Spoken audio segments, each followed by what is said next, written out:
Me personally, I knew some of that hardship I was going to or wanted to take on going into it. And I also had developed pipetting, so science-related injuries in grad school, such that I knew I was not going to be able to put in all the days, all the hours. And in fact, I used to do the pipetting, the moving of the clear liquids for most of my research with some analysis. And now I'm completely on the computer because you can leave the computer without destroying your research, and you can take breaks and take care of your health. So I feel somewhat lucky in that I knew going in that the schedule and money aspects of a postdoc can be hard, and I picked a really supportive place and was really careful to tailor my environment to accommodate my health, and then that has also accommodated my having a family, which I've had my first child during my postdoc. So when I finished my bachelor's, the reason I had 18 months off was because I was unexpectedly pregnant in the end of my bachelor's degree. And then that 18-month period was me sort of going, do I need to get a job? Do I need to do I want to go back into academia and research? How feasible is that, I guess? Speaking of the challenges I face as an international postdoc with disability, I think there are three more challenges I have encountered throughout my academic training. The first challenge is a combination of my inborn hearing disability and also the language barrier. During my qualifying exam in my PhD study, that was the first time I experienced my hearing disability back my communication with other people. So at that time, I was surrounded by 5 committee members. I was supposed to answer their questions. At that time, I can see their lips moving and then whispering. I couldn't hear what they are saying clearly. And at that time, I didn't have the courage to speak up for myself. I was too shy to tell them I didn't understand what they are saying. What I only say is, I don't know the answer. I don't know the answer. At that time, I really feel hopeless. And on the stage, I was alone there. Even 10 years already passed. The feeling is still very freshly.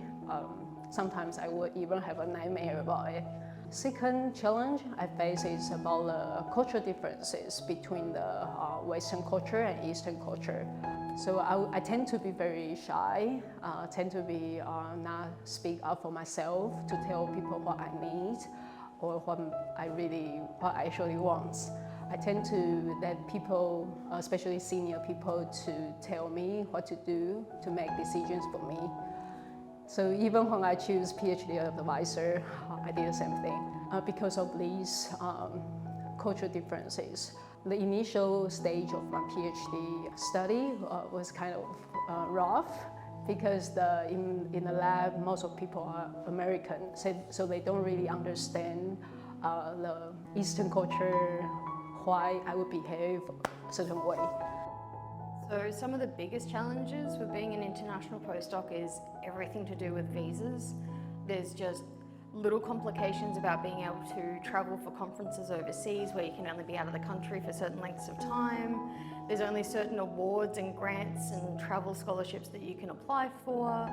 So there's a lot of little challenges that don't seem like a lot at the time, but they add up and it then limits you in other ways. I was very lucky. After the exam, I had a meeting with my PhD advisor, Dr. Pace Staten. He told me I can seek medical help to address my hearing issue. Very important advice, better communicate with people, better understand. This also helps address the language barriers as well. My PhD advisor and 2 committee members, Dr. Dan Renner and Dr. Susie Pang, they openly discussed with me about the difference of the Western and Eastern culture. And they also encouraged me to start speaking up for myself, tell people what I really need. People who care about me will care about what I think, what I want.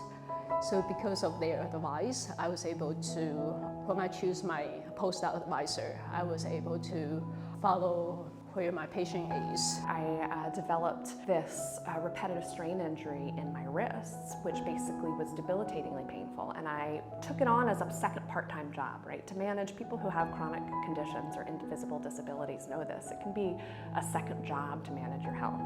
And I did everything, you know, OT, PT, injections, surgery, taking time off. I learned a lot of strategies and that helped, but what turns out is this is how my body is, at least for now.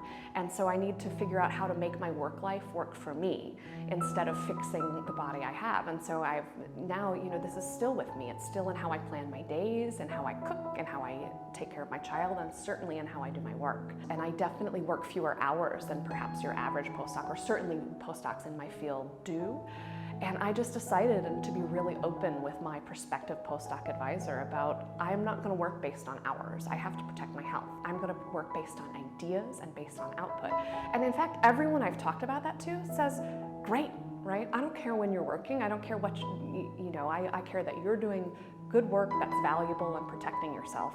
But I never would have known that if I hadn't had this health crisis that's ongoing. And so that's the gratitude piece of it, is that I think I have a very unique and different postdoc than a lot of people because I've had to. And to get that insight early in life so that I can set up my postdoc so it's not my first faculty job or something else like that. And so that's kind of the story behind the story, that at every phase where I have something on paper that is what you want to do, going to Harvard for my PhD, getting a paper in Nature, all of this, that first of all, it's a lot of help that gets you there. And second of all, that there's a lot of hardship behind the scenes. And so what I always tell people is if you have interest in science, you can make it work for you. You do not have to adapt to the prevailing model or one you've heard about, right? Science is better for having you in it. And I'm able to say that with real, I think, conviction because I believe science is better for having me in it, even though I'm taking a very sort of different route and career path than I might have expected when I was 18 and going into college and gonna go to grad school and gonna run my own lab.